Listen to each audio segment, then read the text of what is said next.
प्रिय किसान भाइयों, आप बाज़ार से कुछ ऐसे बीज लाते हैं, अपने खेतों में बोते हैं, फसल तैयार होती है, उससे आप बीज प्राप्त करते हैं।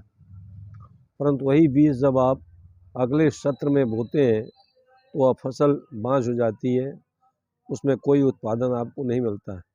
आपके साथ एक प्रकार से यह धोखा है। आप लोग जानबूझ के भी बोते हैं अधिक उपज प्राप्त करने के लिए। ये बहुराष्ट्रीय कंपनियां जो बीज तैयार करती हैं, हर वर्ष आप उन्हीं से महंगे दामों पर बीज खरीदें और आप मजबूर हो जाएं, इसलिए वो इस प्रकार का बीज तैयार करते हैं।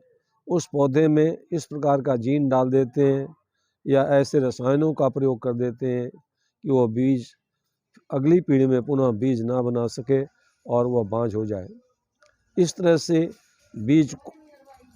तरह के बीज को टर्मिनेटर या सुसाइड सीड या आत्मघाती बीज कहते हैं और इसको विज्ञान की भाषा में जेनेटिक यूज रिस्ट्रिक्शन टेक्नोलॉजी या टर्मिनेटर टेक्नोलॉजी कहा जाता है। कंपनियां अपने पेटेंट आधिपत्य को बनाए रखने के लिए नए नए टेक्नोलॉजी का इस्तेमाल करते हैं और मार्केटिंग के लिए शर्त और नियम का प्रावधान करते हैं, जिसके तहत ही किसानों तक बीज पहुंचता है। ऐसे जातियों को ट्रेडमार्क सीड भी कहते हैं।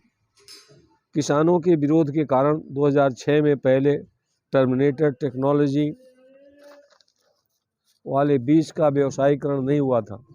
जिन कंपनियों के द्वारा यह बीज बनाया जाता है वह अपने लाभ का ही ध्यान रखती हैं और उपभोक्ताओं के ऊपर अतिरिक्त बोझ पड़ता है और ऐसे बीज घरेलू जातियों के लिए खतरा भी उत्पन्न कर रहा है।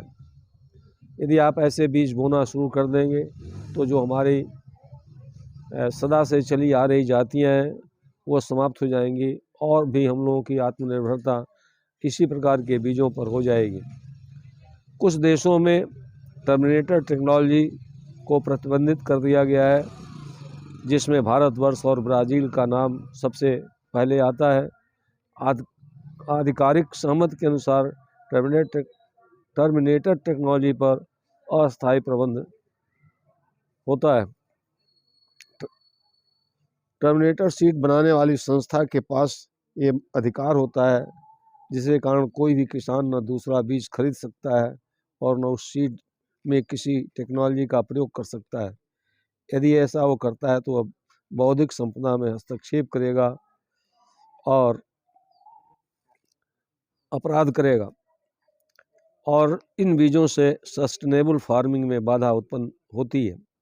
टर्मिनेटर सीड के किसानों पर आर्थिक बोझ पड़ता है। फिर से सुन लीजिए, टर्मिनेटर सीड से किसानों पर आर्थिक बोझ पड़ता है क्योंकि ये बीज बहुत महंगे होते हैं और ये बीज खरीदने के लिए उन्हें अधिक पैसे की आवश्यकता होती है और पैसे के अभाव में किसान कर्ज में डूबा हुआ है। इस बीज की वजह से किसानों के बीच हंगामा खड़ा हो गया है।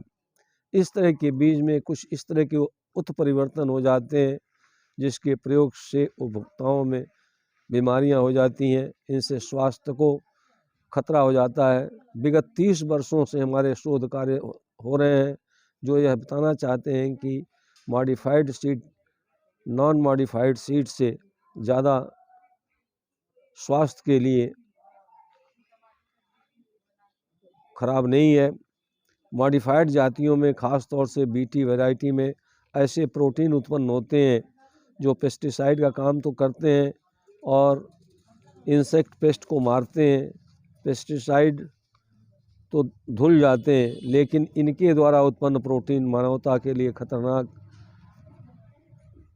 भी हो सकते हैं और नहीं भी हो सकते हैं। अतः वैज्ञानिकों को यह ध्यान देना होगा कि इंसेक्ट तो मरे लेकिन यह मानवता के लिए नुकसानदेह न हो। किसान भाइयों, यह वीडियो आपके सामान्य ज्ञान के लिए है, इसे आप जानें। कोई भी जेनेटिकली मॉडिफाइड वैरायटी का प्रयोग करने से पहले आश्वस्त हो लें कि ये वैरायटी आपके स्वास्थ्य के लिए हानिकर तो नहीं है। आशा है आपको ये छोटा वीडियो पसंद आएगा। आप इसे पसंद करें और मेरे चैनल को सब्सक्राइब करें और लोगों में शेयर करें, जिससे कि अधिक से अधिक लोगों को जानकारी हो। बहुत बहुत धन्यवाद।